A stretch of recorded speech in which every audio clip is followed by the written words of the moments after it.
This is the glamour of owning a small law practice. It's 4 a.m. I've been at work since 6 a.m. Most of my day hasn't been practicing law. Most of my day has been putting out fires. I developed a computer tech problem and I lost part of my website. I lost some other stuff that I had been working on. And I've been working on this now for a little over 11 hours. I went to 9 years of higher education for this.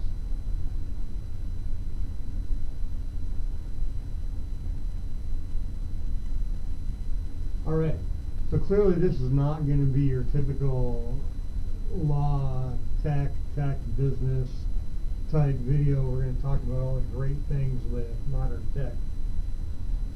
I'm going to talk a little bit about what's going on right now with my firm and my office. My career has been as a litigator. I came up as a litigator. I practiced criminal defense, family law. I spent most of my time in a courtroom. I hired staff, competent staff, good people. I hired excellent attorneys to back me up and do a lot of the in-office work, so the research and memos for me to use in trial. I absolutely loved the trial. Getting up, appearing, standing, arguing your case, and making a point about why your guy should go home instead of to a prison cell. There is nothing more satisfying than communicating your client's story to 14 strangers and then have the 12 that are on the jury come together and agree that the state didn't make the case and that your guy is not guilty of the offense they charged. The rush is incredible. You know, you've heard people say it's better than sex. Let me tell you something. It's pretty close. Now, different type of rush. If it's the same rush, you're doing both of them wrong. But, sorry. Did I tell you it's 4 o'clock in the morning?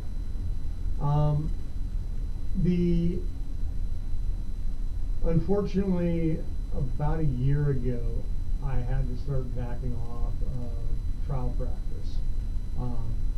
I had some health issues that have come up, and I just cannot put in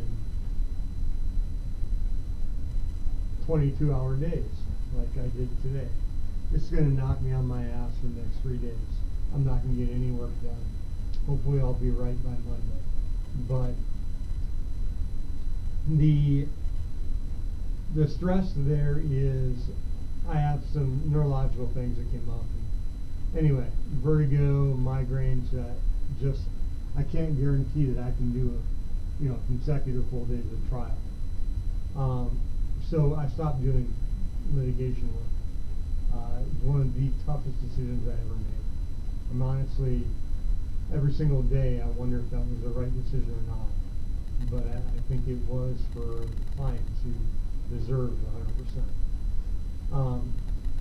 So we transitioned the entire firm to estates and trusts, which allows me to work when I'm well. If it's from 1 to 3 in the morning, when I'm at 100%, I can go and knock it out and get stuff done. I can schedule meetings for when I'm good, and I don't have a whole lot of appearances where I have to be in court at this time. So that's a plus. It makes estate planning a really good mesh.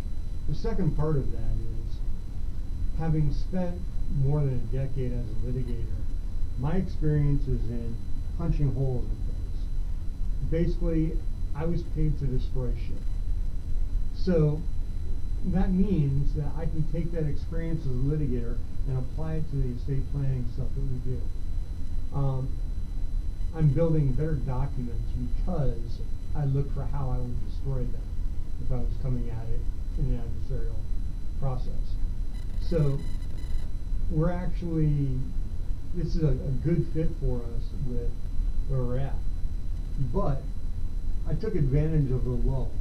So from late July going into September, we had a real decline in our business volume as we were starting to rotate clients out and not sign any new ones in litigation.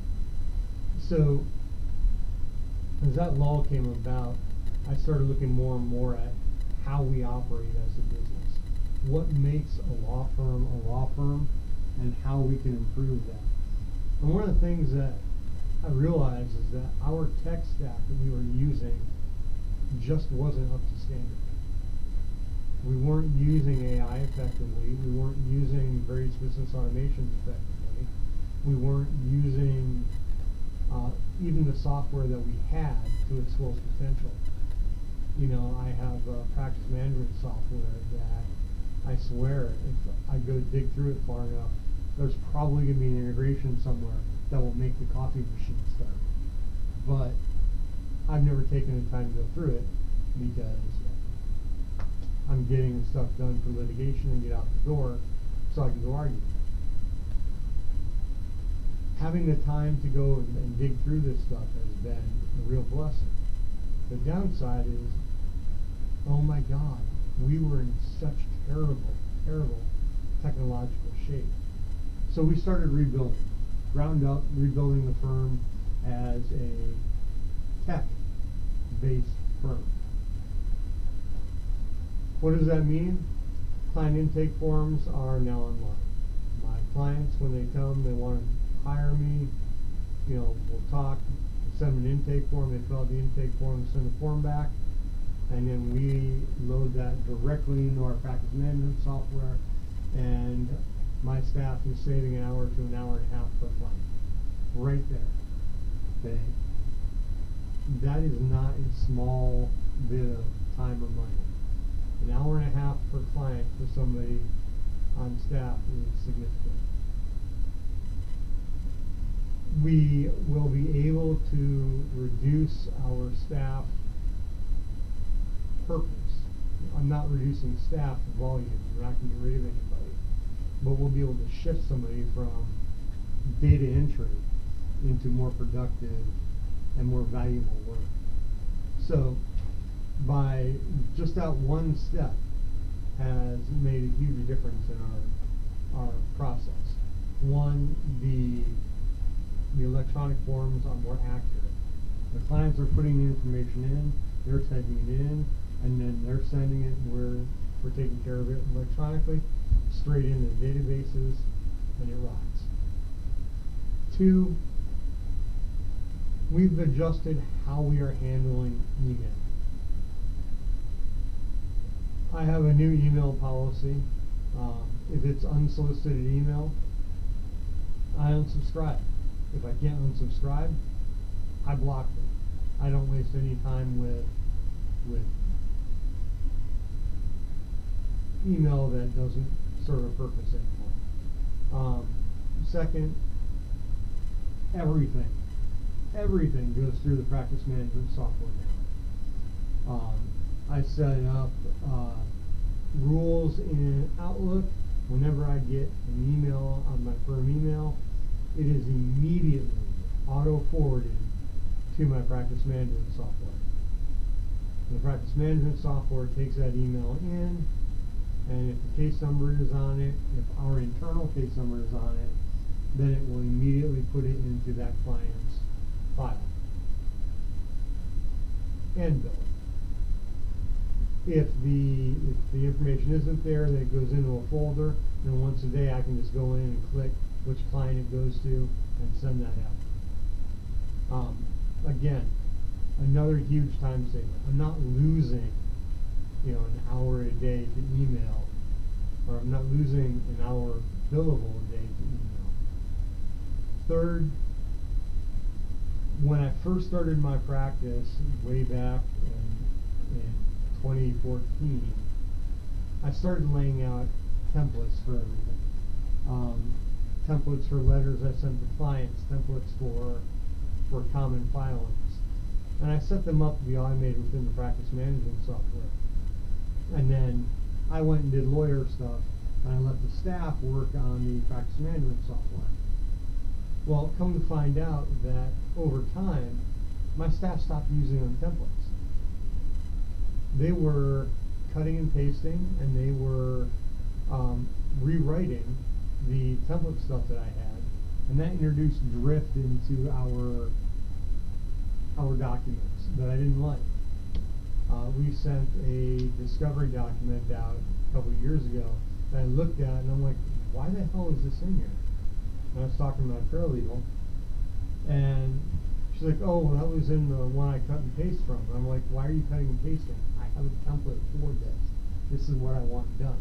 It has all the standard stuff, and then what we...